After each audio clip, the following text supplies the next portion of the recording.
Hello my dear friends and students. আজি মই এই ভিডিওটোত ক্লাস 10 ম্যাথছৰ চ্যাপ্টাৰ 3 এক্সাৰসাইজ 3.2 কোৱেশ্চন নম্বৰ 7 টু কৰাম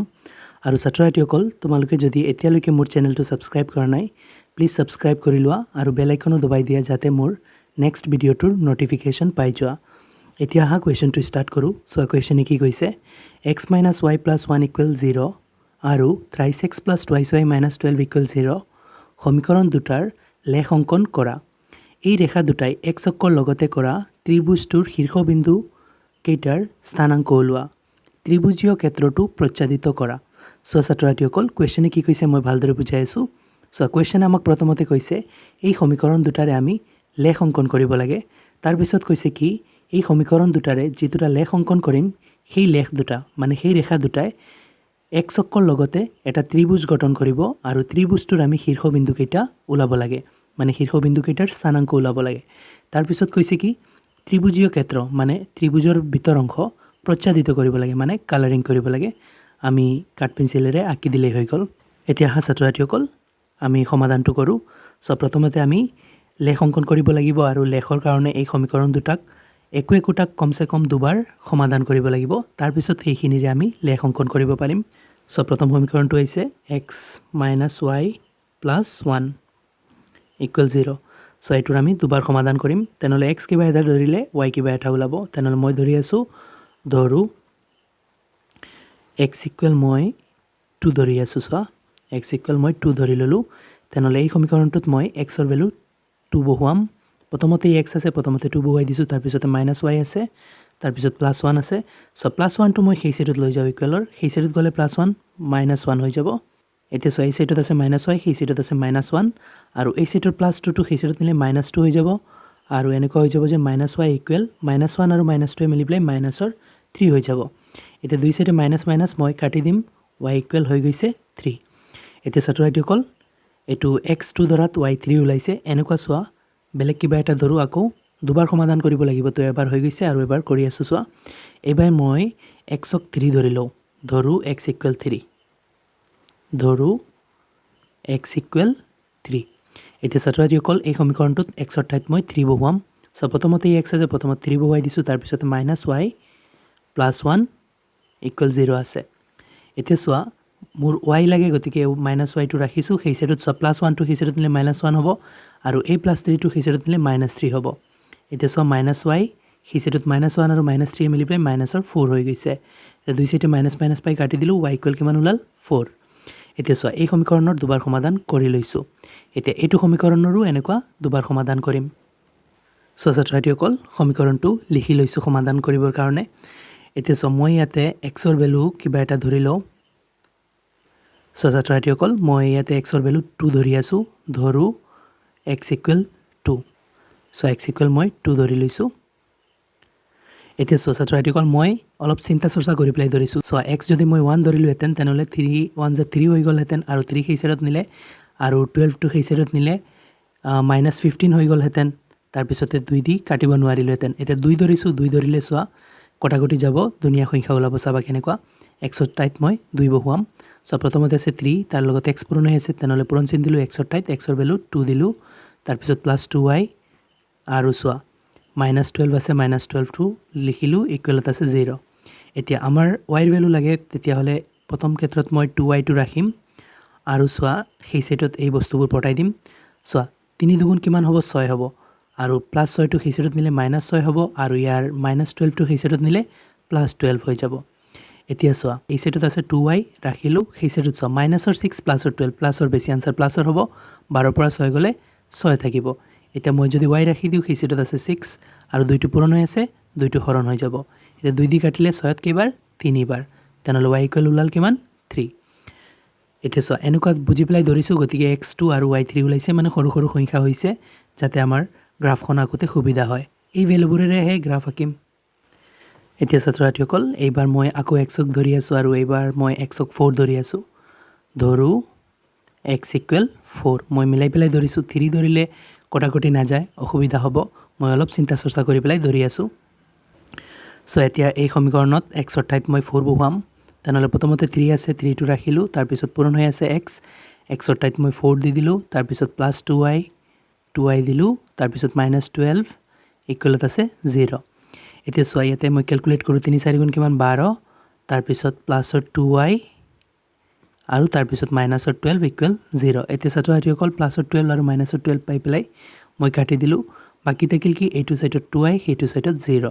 এটা মই যদি y ৰাখি দিও সেইটো সাইডত আছে 0 আৰু y লগত যেটো 2 পূৰণ হৈ আছিল সেইটো সাইডত গলে হৰণ হৈ যাব এতিয়া so y ইকুৱেল 0 ডিভাইডেড বাই 2 এতিয়া আমি জানো শূন্যৰ লগত কোনো সংখ্যা পূৰণ বা হৰণ কৰিলে শূন্যই হয় তেনেহলে 2 দি হৰণ কৰিলে শূন্যই হ'ব y ইকুৱেল 0 ওলাই গৈছে এতিয়া ছাত্ৰছাত্ৰীসকল এইটো সমীকৰণৰ ইয়াতে সোৱা দুবাৰ সমাধান কৰি লৈছো আৰু এইটো সমীকৰণৰ দুবাৰ সমাধান কৰি লৈছো এতিয়া আমাৰ এইখিনিৰে গ্ৰাফ আঁকিব পাৰিম তেনেহলে মই ছাত্ৰছাত্ৰীসকল প্ৰতিটো সমীকৰণৰ কাৰণে সমাধানবোৰেৰে একোটা বক্স বনাই লওঁ সো ছাত্ৰছাত্ৰীসকল বক্স বনাই লৈছো আৰু এইটো সমীকৰণৰ কাৰণে এইটো বক্স বনাইছো গতিকে সমীকৰণটো ওপৰত লিখিছো আৰু এইটো কাৰণে এইটো বক্স আৰু বক্সটোৰ ওপৰতে সমীকৰণটো লিখিছো এতিয়া এই সমীকৰণটোৰ ভ্যালুবোৰেৰে মই বক্সটো ফিল কৰিম সো এই সমীকৰণত x ৰ ভ্যালু 2 ধৰাত y ৰ ভ্যালু লাইছে 3 গতিকে x ৰ ঠাইত 2 y ৰ ভ্যালু হৈছে 3 তাৰ পিছত এই সমীকৰণটোত x ৰ ভ্যালু 3 ধৰাত y ৰ ভ্যালু লাইছে 4 এটো 3 হ'ব ছাত্ৰছাত্ৰীসকল মই মিস্টেকলি y দি দিছো সো তাৰ পিছত x ৰ ভ্যালু 3 ধৰাত y ৰ ভ্যালু 4 ওলাইছে x ৰ ভ্যালু 3 y ৰ ভ্যালু 4 তাৰ পিছত এইটো সমীকৰণ সো x ৰ ভ্যালু এই সমীকৰণত 2 ধৰাত y ৰ ভ্যালু ওলাইছে কিমান 3 তেনেহলে x ৰ ঠাইত 2 y ৰ ঠাইত 3 তাৰ পিছত সো x ৰ ভ্যালু 4 ধৰাত y ৰ ভ্যালু ওলাইছে 0 তেনেহলে x ৰ ঠাইত 4 y ৰ ঠাইত 0 এতিয়া সো বক্স দুইটা ফিল কৰি লৈছো এই ভ্যালুখিনিৰে যিখিনি আমি সমাধান কৰি ওলাইছিলো এতিয়া এই বক্স দুইটাৰে মই লেখা কিম সো ইয়াতে মই গ্ৰাফ পেজ এখন লৈ লৈছো আৰু দুইটা বক্সৰ পৰা সো ইয়াতে গ্ৰাফ আঁকিম সো প্ৰথমতে এই বক্সৰ পৰা আকো আৰু সো ইয়াতে হাইয়েস্ট ভ্যালু কিমান আছে 4 আছে আৰু মাইনাসৰ সংখ্যা নাই গতিকে মই মাইনাসৰ ফালে কোনো সংখ্যা লোৱা নাই আৰু x ৰ ফালে লৈ লৈছো আৰু y ৰ ফালেও এনেকুৱা বেছিকে লৈ লৈছো তোমালোকে 5 লৈকে ললেও হ'ব কাৰণ হাইয়েস্ট ভ্যালু আছে কিমান ইয়াতে চাই লোৱা 4 লৈকে আছে তেনেহলে সো প্ৰথমতে মই এই বক্সটোৰ পৰা সো x ৰ ভ্যালু 2 ধৰাত y ৰ ভ্যালু 3 ওলাইছে তেনেহলে x ৰ ভ্যালু 2 প্লাছৰ 2 গতিকে x ৰ ফালে সো এটো x অক্ষ আৰু এটো y অক্ষ x ৰ ভ্যালু 2 তেনেহলে x ৰ ফালে 2 ঘৰ গৈছে আৰু y ৰ ভ্যালু 3 মানে এই 2 ৰ সিধা ওপৰ ফালে 3 ঘৰ উঠিব 2 ৰ সিধা 3 ঘৰ ওপৰ ফালে কত হ'ব 1 2 3 সো এই 3 লেভেলত তেনেহলে এই বিন্দুটোৰ স্থানাঙ্ক হ'ব x ৰ ভ্যালু 2 আৰু y ৰ ভ্যালু 3 কিয় সো x ৰ ফালে 2 ঘৰ গৈছে y ৰ ফালে 3 ঘৰ উঠিছে তাৰ পিছত সো x ৰ ভ্যালু 3 y ৰ ভ্যালু 4 তেনেহলে x ৰ ফালে 3 ঘৰ y ৰ ভ্যালু 4 মানে এই 3 ৰ সিধা ওপৰ ফালে 4 ঘৰ এই 4 লেভেলত তেনেহলে এই বিন্দুটোৰ স্থানাঙ্ক x ৰ ভ্যালু 3 y ৰ ভ্যালু 4 x ৰ ফালে 3 ঘৰ গৈছে আৰু y ৰ ফালে 4 ঘৰ উঠিছে গতিকে x ৰ ভ্যালু 3 আৰু y ৰ ভ্যালু 4 এতিয়া ছাত্ৰছাত্ৰীসকল এই বক্সৰ পৰা এই দুটা বিন্দু ওলাইছে তেনেহলে বিন্দু দুটা আমি সংযোগ কৰি দিও সো তোমালোকে কাট পেন্সিলেৰে সংযোগ কৰিবা মই কলমেৰে কৰি আছো যাতে তোমালোকৰ দেখাত সুবিধা হয় সো সংযোগ কৰি দিলো তেনেহলে লেফটৰ ওপৰত আমি সমীকৰণৰ নামটো লিখি দিও x - y + 1 = 0 x - y + 1 = 0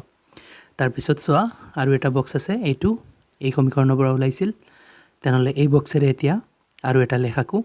চাই লোৱা x ৰ ভ্যালু 2 y ৰ ভ্যালু 3 তেনেহলে সো x ৰ ভ্যালু 2 মানে ইয়াতে y ৰ ভ্যালু 3 মানে এইটোৰ সিধা ওপৰ ফালে ইয়াতে মানে ইয়াতে পৰিব এই বিন্দুটোই হৈছে x ৰ ভ্যালু 2 y ৰ ভ্যালু 3 মানে সো ছাত্ৰছাত্ৰীসকল এই বক্সটোৰ কাৰণেও প্ৰথম বিন্দুটো এই আগৰ এই বিন্দুটো 2,3 তাৰ পিছত সো x ৰ ভ্যালু 4 y ৰ ভ্যালু 0 তেনেহলে সো x ৰ ভ্যালু 4 মানে x ৰ ফালে 4 ঘৰ যাব y ৰ ভ্যালু 0 মানে ওপৰ ফালেও না যায় তল ফালেও না যায় তেনেহলে এই বিন্দুটোৰ কথা কৈছে এই বিন্দুটোৰ স্থানাঙ্ক হৈছে x ৰ ভ্যালু 4 আৰু y ৰ ভ্যালু 0 এতিয়া ছাত্ৰছাত্ৰীসকল এই বক্সটোৰ পৰা কোন দুটা বিন্দু ওলাইছে চাই লোৱা এইটো বিন্দু আৰু এইটো বিন্দু সো প্ৰথম বিন্দুটো হৈছে 2,3 টো মানে এইটো বিন্দুৰ কথা কৈছে তেনেহলে এই দুটা বিন্দু এতিয়া আমি সংযোগ কৰি দিম সো ছাত্ৰছাত্ৰীসকল সংযোগ কৰি আছো মই